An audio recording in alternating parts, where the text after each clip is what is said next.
Samanhudi Anwar merupakan mantan wali kota Blitar yang menjabat selama 2 periode. Periode pertama pada 2010 hingga ke 2015. Sementara periode kedua pada 2016 hingga ke 2019. Pada periode kedua, Samanhudi Anwar tidak menyelesaikan masa jabatannya lantaran menjadi tersangka dalam operasi tangkap tangan oleh KPK. Pada 8 Juni tahun 2018, Komisi Pemberantasan Korupsi menetapkan Samanhudi sebagai tersangka kasus dugaan korupsi itu penerimaan suap terkait izin proyek pembangunan sekolah lanjutan pertama di Blitar. Penetapan ini berawal dari kegiatan operasi tangkap tangan KPK di Blitar pada 6 Juni tahun 2018.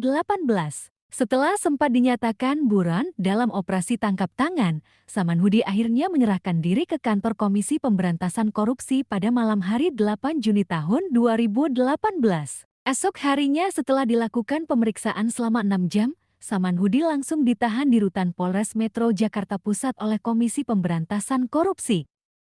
Saat ini, Samanhudi sedang dalam perjalanan untuk diperiksa di Polda Jatim, Jumat mengenai beberapa bukti dan dugaan lainnya. Mantan Wali Kota Blitar M. Samanhudi Anwar atau MS ditangkap. Mantan Wali Kota Blitar M. Samanhudi Anwar menjadi tersangka atas perampokan dan hilangnya harta milik Santoso, Wali Kota Blitar yang sekarang. Diketahui sebelumnya, perampokan terjadi di rumah dinas Wali Kota Blitar di Jalan Sudanko Supriyadi, Sananwetan, Kota Blitar, yang beraksi Senin 12 Desember 2022 dini hari. Informasinya, tersangka M. Samanhudi Anwar atau MS ditangkap oleh anggota tim Jatanras Polda Jatim di sebuah kawasan area pusat olahraga di Kota Blitar pada Jumat 27 Januari 2023 dini hari. Benar tersangka baru berinisial ASM Samanhudi Anwar, ujar Kapolda Jatim Irjen Pol Taoni Harmanto di Gedung Tribratama Polda Jatim, Jumat. Samanhudi sebelumnya terpidana atas kasus suap,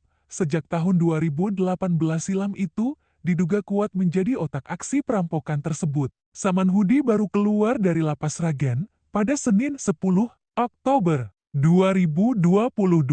Dengan ditetapkannya M. Samanhudi Anwar sebagai tersangka, maka tersangka atas kasus perampokan tersebut berjumlah 6 orang. 3 orang tersangka yang berhasil ditangkap, Mujiyadi, Asmuri, Elai. Sedangkan 2 tersangka lain yang masih dalam pengejaran, Oki Suryadi dan Medi Afrianto. Ini si Esperanya memberikan informasi terkait uang dan lokasi rumah dinas. Ia mapping untuk eksekusi, ujar Direktur Ditreskrimum Polda Jatim Kombes Pol Tatok Suharyanto. Kapolda Jatim Irjen Taoni Harmanto bahkan mengatakan bahwa perencanaan aksi perampokan itu sudah dilakukan Samanhudi ketika dirinya masih berada di lapas bersama pelaku lainnya. Berdasarkan hasil pemeriksaan intensif, Samanhudi bekerja sama dengan pelaku lainnya saat mereka berada di satu lapas yang sama. Termasuk di dalamnya juga membeberkan letak sejumlah barang yang dicuri, terang Irjen Pol Taoni Harmanto.